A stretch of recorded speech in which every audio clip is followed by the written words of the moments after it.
नमस्कार दोस्तों, आज हम बात करेंगे फल की इच्छा छोड़कर कर्म पर ध्यान देना चाहिए। गीता में श्री कृष्ण ने कहा है कि मनुष्य को फल की इच्छा छोड़कर कर्म पर ध्यान देना चाहिए। मनुष्य जैसा कर्म करता है उसे फल भी उसी के अनुरूप मिलता है। इसलिए व्यक्ति को अच्छे कर्म करते रहना चाहिए। श्री कृष्ण ने महाभारत युद्ध में अर्जुन को कुछ उपदेश दिए थे, जिससे महाभारत के युद्ध पर पार्थ के लिए विजय प्राप्त करनी आसान हो गई। उन्हीं में से एक गीता का उपदेश दिया गया है, जिसे व्यक्ति यदि जिंदगी में शामिल कर ले तो अपने लक्ष्य को पाने में सक्षम हो सकता है। भगवान श्री कृष्ण ने अर्जुन को गीता का ज्ञान देते हुए कहते हैं, कर्मण्येवाधिकारस्ते मा फलेषु कदाचन मा कर्मफल हेतु भूर्माते संगोस्त्व कर्मणि। अर्थात इंसान को केवल कर्म का ही अधिकार है, उसके फल के बारे में चिंता करने का नहीं। इसलिए तुम कर्मों के फल की चिंता मत करो और कर्म से विमुख मत हो। हम कोई काम करने से पहले उसके फल के बारे में सोचते हैं और फिर काम करते हुए भी नतीजे के बारे में सोचते रहते हैं। जब काम की वजह से मनचाहा फल मिलता है तब हम खुश होते हैं। इससे अहंकार बढ़ जाता है, लेकिन अगर हमारी इच्छा के मुताबिक फल न मिले तो हम दुखी हो जाते हैं। हालांकि अगर कोई भी काम करने से पहले विवेक का उपयोग करके हम यह जान लें कि ऐसा करना सही है या नहीं, तो शंकाएं मिट जाती हैं। अगर वह काम सही है तो उसे नतीजे की फिक्र किए बिना पूरा मन लगाकर और उत्साह से करें। श्लोक की दूसरी पंक्ति में कहा गया है, ऐसा भी नहीं कि तुम काम ही न करो और आलसी होकर बेकार बैठ जाओ, क्योंकि काम करके फल की इच्छा और बिना कुछ किए ही फल के बारे में सोचते रहना दोनों ही बुरे नतीजे देने वाला है।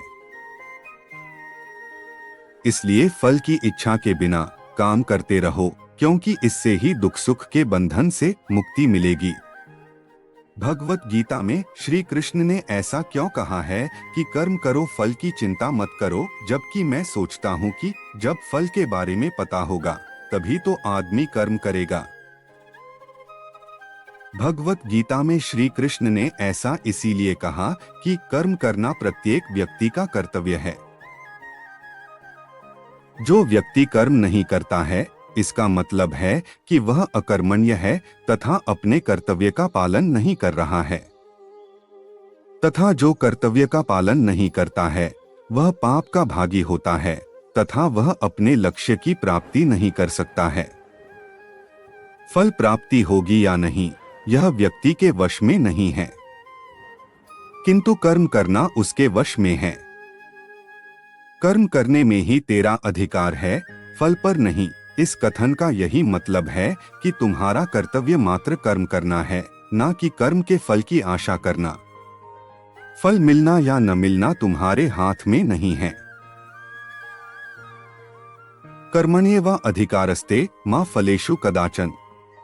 इसका सार यह है कि आपको मात्र काम करने का अधिकार है, क्योंकि काम करना आपके कर्तव्य हैं, लेकिन कोई विशेषाधिकार नहीं।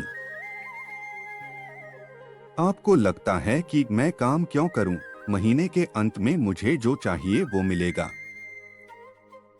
लोग कारखानों, बैंक और कार्यालयों के बाहर बैठते हैं, मैं काम करता हूं या नहीं, मुझे मेरा वेतन मिलेगा। यह रवैया इस दुनिया में अपने अस्तित्व के आसपास के वातावरण के साथ संबंध को न समझने के कारण उत्पन्न होता है। दृश्यमान संतुष्टि के लिए मत सोचो।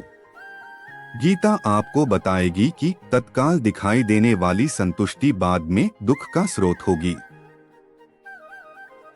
शुरू में जीवन बहुत कठिन लगता है, यह कांटे की तरह चुभता है, लेकिन यह आपको फल देगा। सभी अच्छी चीजें पहले कड़वी लगती हैं, लेकिन बाद में वे शहद की मिठास पैदा करेंगी, जबकि सभी चीजें जो आपको बांधती हैं वे आपके मुंह में शहद की तरह होंगी, लेकिन बाद में वे आपको मारेंगी। कर्म को कर्तव्य समझकर करना चाहिए। यही आपके हाथ में है, आपके वश में है, आपके अधिकार में है। श्री कृष्ण भगवद गीता में कर्म और फल के बीच एक संबंध बताते हुए कहते हैं कि हमें कर्म करना चाहिए, लेकिन फल की चिंता नहीं करनी चाहिए। यह इसलिए है क्योंकि हम अपनी कर्मफल के बारे में पूर्वानुमान लगा सकते हैं, लेकिन फल निश्चित नहीं होता है।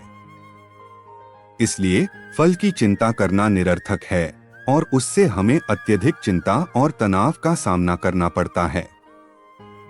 श्री कृष्ण इससे भी आगे जाकर कहते हैं कि कर्म करना हमारा कर्तव्य होता है, लेकिन हमें कर्मफल के बंधन से मुक्त होकर कर्म करना चाहिए। कर्मफल की चिंता से हम अपने कर्तव्य को नहीं निभा पाते हैं और फल के अपेक्षा करके अपने कर्तव्य को भूल जाते हैं। इसलिए श्री कृष्ण कहते हैं कि हमें अपने कर्म करने का लगभग संपूर्ण ध्यान देना चाहिए और फल की चिंता करनी नहीं चाहिए। जब हम अपने कर्म करते हैं तो हमें अपने कर्तव्य के प्रति उत्साह और संकल्प होना चाहिए, जो एक सफल जीवन के लिए आवश्यक होते हैं। यह सिद्धांत हमें सिद्ध करता है कि सफलता केवल परिणाम पर नहीं, बल्कि हमारे कर्मों पर निर्भर करती है। यह हमें उच्चतम मानकों को प्राप्त करने के लिए सकारात्मक मार्ग प्रदान करता है और हमें वास्तविक अर्थ में संतोष और सफलता की प्राप्ति में मदद करता है। फल की इच्छा छोड़ना एक महत्वपूर्ण साधन है जो हमें अपने कर्मों के साथ निष्कामता और समर्पण की भावना में ले जाता है। यह हमें स्वार्थ से मुक्त करता है और हमें उच्चतम मानकों की प्राप्ति के लिए उत्साहित करता है।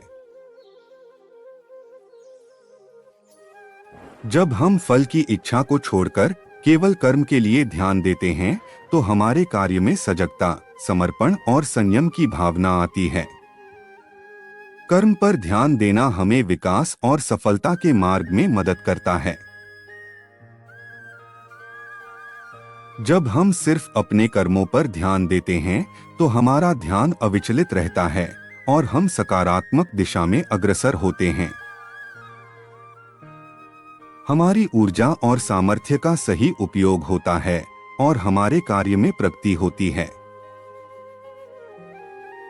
फल की इच्छा छोड़ने से हमें आत्मनिर्भरता की भावना प्राप्त होती है। यह हमें अपनी क्षमताओं और प्रतिभा पर आत्मविश्वास करने में मदद करता है और हमें अपने लक्ष्यों की प्राप्ति में सहायक होता है। कर्म पर ध्यान देने से हमें जीवन में स्थिरता और संतोष की भावना मिलती है। यह हमें अपने कार्यों को समय पर पूरा करने की आदत डालता है और हमें अपने लक्ष्यों की प्राप्ति में सफलता प्रदान करता है। कर्म पर ध्यान देने से हमें स्वयं का विकास करने का अवसर मिलता है। यह हमें स्वयं के अध्ययन और स्वयं की प्रगति में मदद करता है और हमें संदेशों और अनुभवों से सीखने का मौका देता है। यह हमें दूसरों के लिए सेवा भाव और समर्थन की भावना प्राप्त करने में मदद करता है और हमें संबंधों में मैत्री और समर्थन का अभाव होता है। फल की इच्छा को छोड़ने और कर्म पर ध्यान देने का अर्थ है कि हमें अपने कार्य में संजीवनी, समर्पण और संयम की भावना डालनी चाहिए।